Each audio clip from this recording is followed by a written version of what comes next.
semua, apa kabar?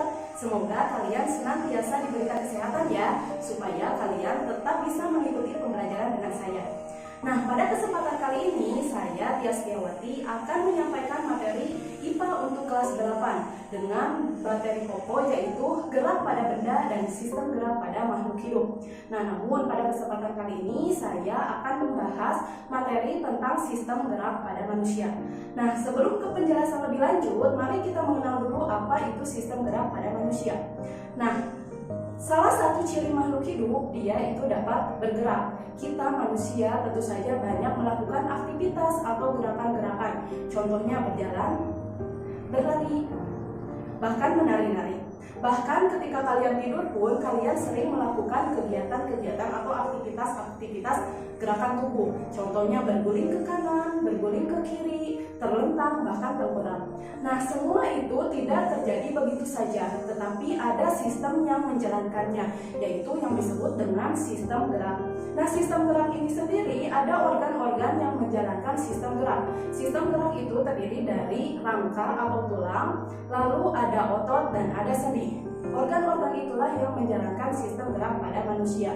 Nah, gerak itu dihasilkan dari kerjasama antara otot dan juga tulang. Otot itu adalah organ yang dapat berkontraksi, sedangkan rangka itu adalah organ yang tidak dapat berkontraksi. Nah, jika otot berkontraksi, maka akan secara otomatis rangka juga dia dapat bergerak.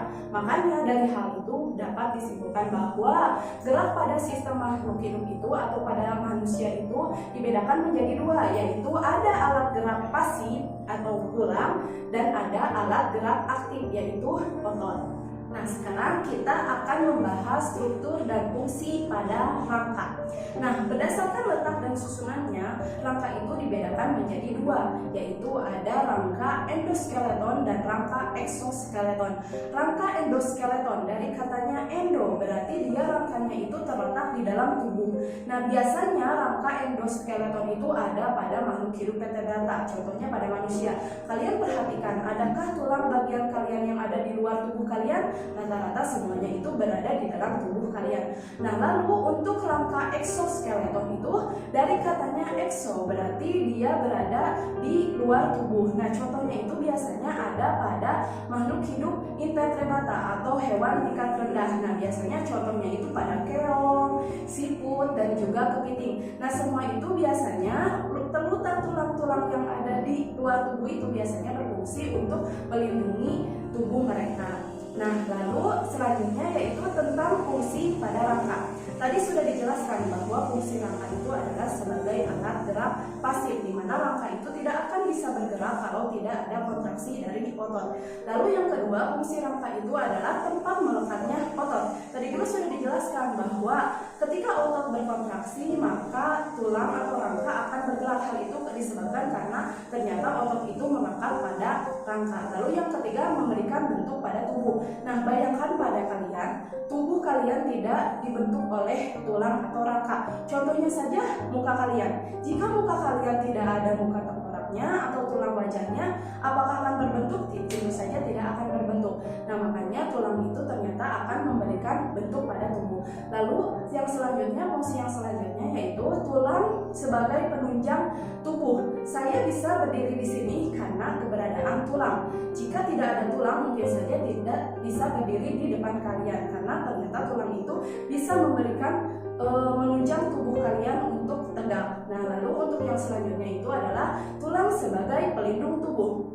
Di dalam tengkorak kalian tentu saja ada organ yang sangat penting, yaitu apa? Otak.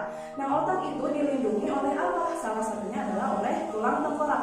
Untuk apa tulang tengkorak melindungi otak? Tentu saja untuk melindungi otak dari gesekan bahkan benturan yang bisa mengakibatkan otak itu rusak.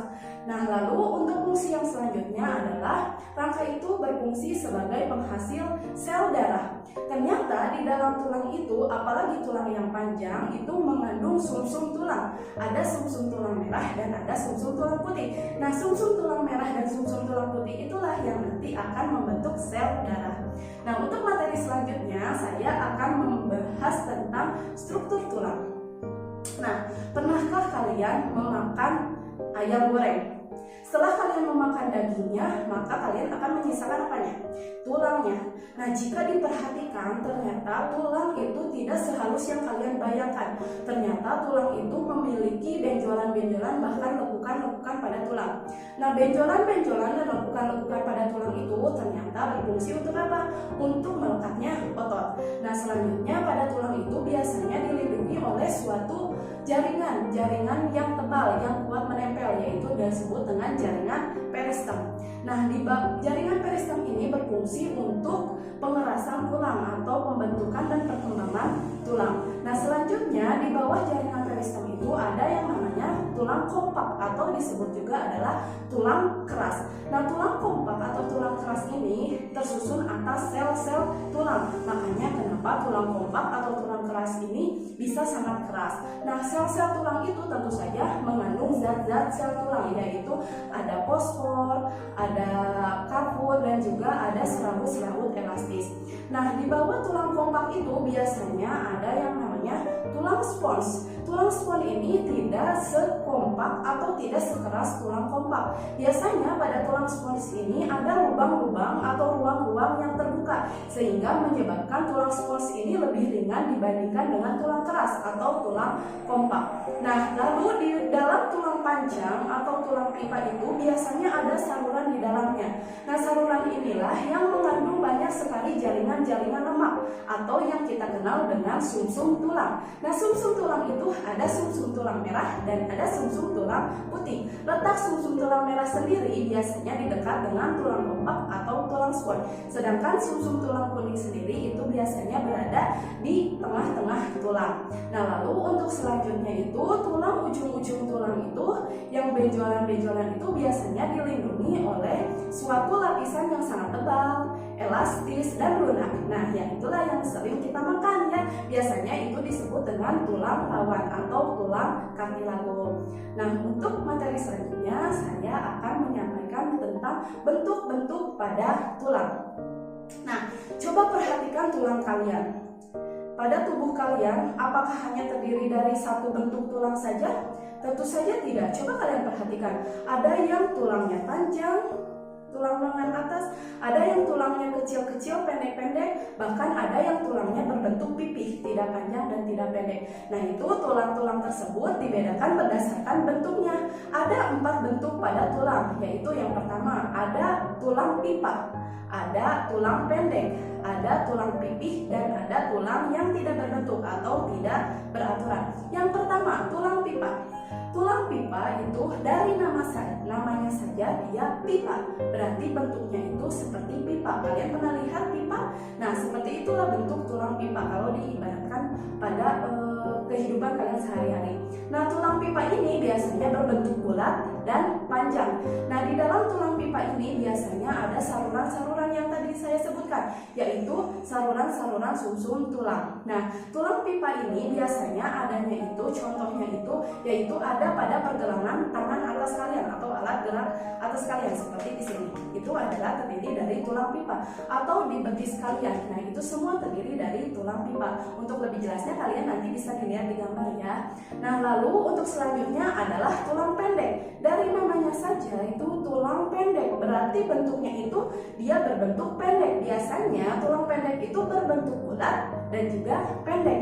Nah, coba di tubuh kalian kira-kira apa sih yang berbentuk bulat dan juga pendek tulangnya? Nah, bisa diperhatikan, mungkin yang berbentuk bulat dan pendek itu biasanya ada di pergelangan tangan kalian dan juga ada di jari-jari kalian. Jari-jari kalian itu tersusun atas tulang pendek. Nah, lalu yang selanjutnya itu adalah tulang pipih.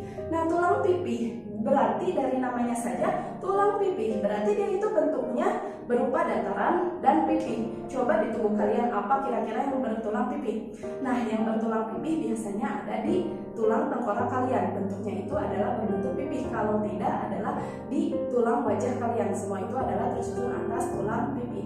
Nah, selanjutnya yang terakhir itu adalah tulang tidak berbentuk atau tulang tidak beraturan.